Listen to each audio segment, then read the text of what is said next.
You guys asked for it, so now it's here. A complete step-by-step video on how to install heated grips on your motorcycle. The heated grips I'm installing are Oxford heated grips, the Touring Edition. I bought them off Revzilla for $90 shipped. Before we get started, I just want to say that I'm not responsible for any damage caused to your bike or yourself. You do this at your own risk. Alright, now that is out of the way, let's get to the video. Alright guys, so the first thing we're going to want to do is get to that battery. Now, you might want to check with your owner's manual, but for the CBR600rr, all you got to do is remove the seat, pull it off, and the battery's right there. Okay, next what we're going to do is remove the negative terminal, then the positive terminal.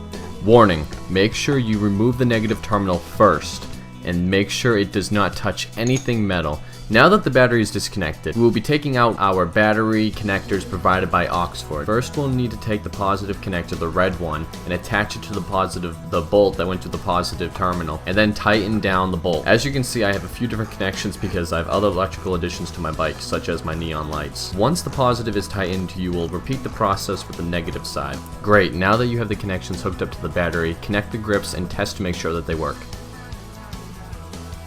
It looks like mine work really nice. They're great and they're getting warm. You don't have to get them really hot, just make sure that they start to get warm and you can turn them off. Next, we're going to want to start routing the wires. There's really no wrong way to do this, just make sure it's hidden and secure. You can use zip ties or even electrical tape to secure the wires. As you can see, I routed my wires through the side fairing here. Keep in mind, I had to do the additional step of removing the AME wiring. That's something you guys won't obviously need to do. Now we need to remove the old grips. First, start with the clutch side. You're going to need to remove the bar end. On my bike, I had to use an Allen key to remove the bar end. Once the bar end is off, you'll need to start pulling off the grip. If you have an OEM grip, this may be difficult. Just remember to pull it off with a twisting motion. It also helps to have a squirt bottle and a small flathead screwdriver to assist you. You can also consider cutting the grip if you don't want to preserve the OEM grips. I personally like to keep everything intact, but again, they're just grips. If push comes to shove, feel free to just cut them right off. Now let's get our new Oxford heated grips. The grip we're going to need is the clutch side. It should be labeled L for the left side of the bike, or clutch side if you will. Make sure you clean the bar with some rubbing alcohol to clean the surface up before you apply the glue. Make sure you dab some of the super glue included with the grips on the bar, and then with a twisting motion push the bar up to the top and then install the bar end. Before the glue heals, make sure that you have the wire exiting the grip located where you want it to. It should be on the bottom, and make sure you can operate the clutch just fine. You want to do all of this before the glue heals. Now that the clutch side is on, we are going to repeat what we did on the clutch side, but on the throttle side. Again, make sure they remove the bar end first, then you're going to need to slip off the old grip. Remember to use the twisting technique to remove the grip. Makes life much easier. Once the old grip is off, you're gonna twist back on the new one. I can't stress this enough, guys. Make sure you twist the grip. It's gonna make life much easier. If you try just pulling it or pushing it, it's just gonna be a nightmare. Just remember to twist it. Finally, you need to pick a spot where you want to mount the controller. I chose to mount the controller to the right of the gauges.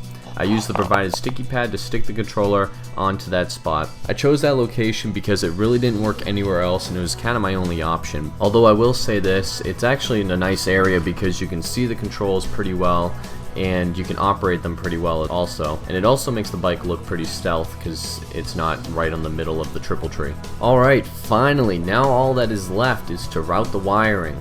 Make sure you use some zip ties to tie them down.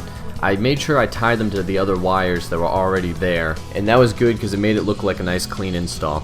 And that's pretty much it. Now that you have them installed, make sure you can move the bars left to right, operate the throttle, and operate the front brake and the clutch. If everything checks out, all you gotta do is pop the side fairing back on and bolt down the seat and you're ready to ride. Okay, we are finally finished. Congratulations on completing your heated grips installation. It wasn't so bad, was it? It shouldn't have taken you more than an hour or two tops. Anyway, thanks for watching. Please subscribe if you haven't already. I make videos all the time. I upload frequently.